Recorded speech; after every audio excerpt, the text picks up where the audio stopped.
Nintendo's dropped another port on the Switch with Donkey Kong Country Returns HD, but is it worth your hard-earned bananas?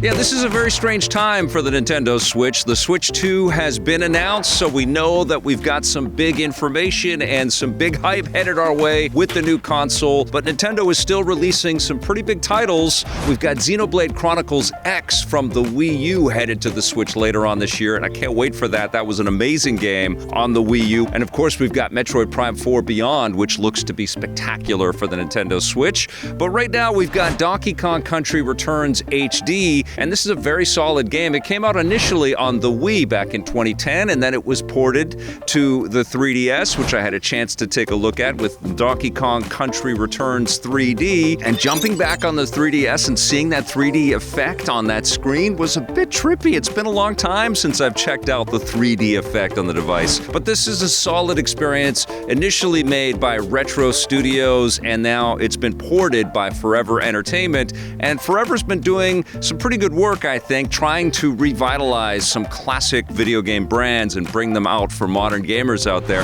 They're not all incredible games, but they did House of the Dead, they did Panzer Dragoon, so pretty big deal that they're working with Nintendo to bring back Donkey Kong, and maybe this is a hint that there is some big stuff with Donkey Kong coming. Of course, Donkey Kong features pretty prominently in the background in the glimpse of the new Mario Kart that we've been able to see for Nintendo Switch 2, but Donkey Kong Country Returns HD is a 2D action-adventure platformer. You know the drill. You jump around to these different environments, and on each of these different worlds, you get a bunch of different levels, which all culminate with some pretty epic boss battle. Unfortunately for Donkey Kong Country Returns HD, Donkey Kong Country Tropical Freeze is just such a superior experience. Now, of course, that was a Wii U game, which was ported to the Switch 7 years ago. It's crazy how fast time is flying by and how long it's been since we got a great Donkey Kong game. That game was much better, though, than Donkey Kong Country Returns. It really was Retro, taking all the lessons that they learned with Returns and making something really spectacular. It's a very special 2D action platformer. And, of course, the Switch is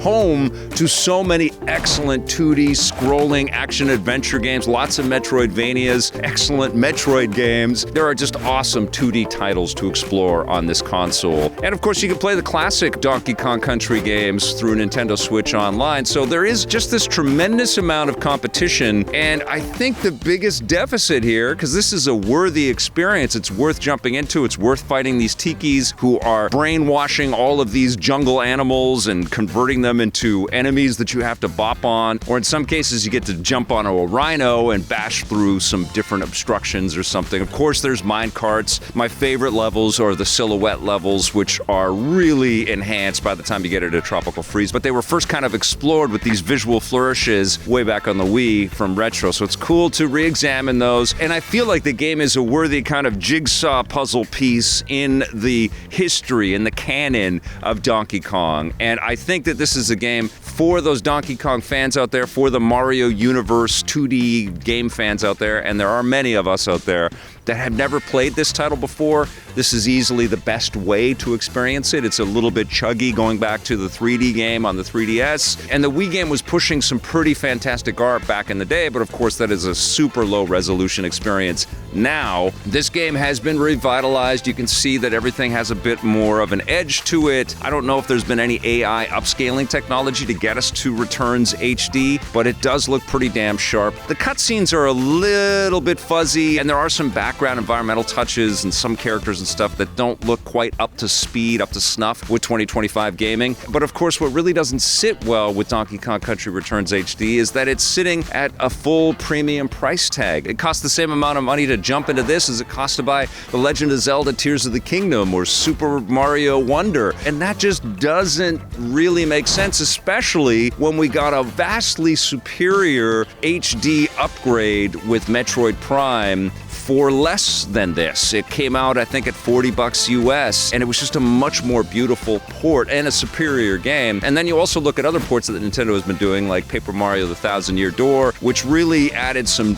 beautiful benefits to the experience and made everything look a lot shinier, a lot more polished. This does get that HD upgrade. The controls are solid. I was using the analog thumbstick, and Donkey Kong has always been a little bit more slippy-slidey than the precision of Mario, but that is benefited by the fact that Donkey Kong can have Diddy Kong on his back, and he's got a little rocket pack that will help him float to different levels and stuff. There is a pretty challenging difficulty curve in this game, and some checkpoints that are very far apart, and so you're going to be replaying lots and lots of levels, but they've added a modern mode to the experience, so you can have 3 hearts in the game instead of 2 that the original had, so you can kind of make things a little bit easier on yourself. And you can also go into Cranky Kong's shop and buy a bunch of balloons and potions and things that will help you survive a little bit longer, but don't be surprised if you're wanting to hurl the controller every once in a while. This is a challenging experience, as is Tropical Freeze, and it's fun. The music is cool, the environments are lush, there's lots of little secrets. You're trying to collect all of these puzzle pieces and spell out the Kong letters. There's lots of these little secret areas that you have to find and complete within a set time limit. There's little vehicles that you can jump on or animals that you can jump on and ride for a little bit.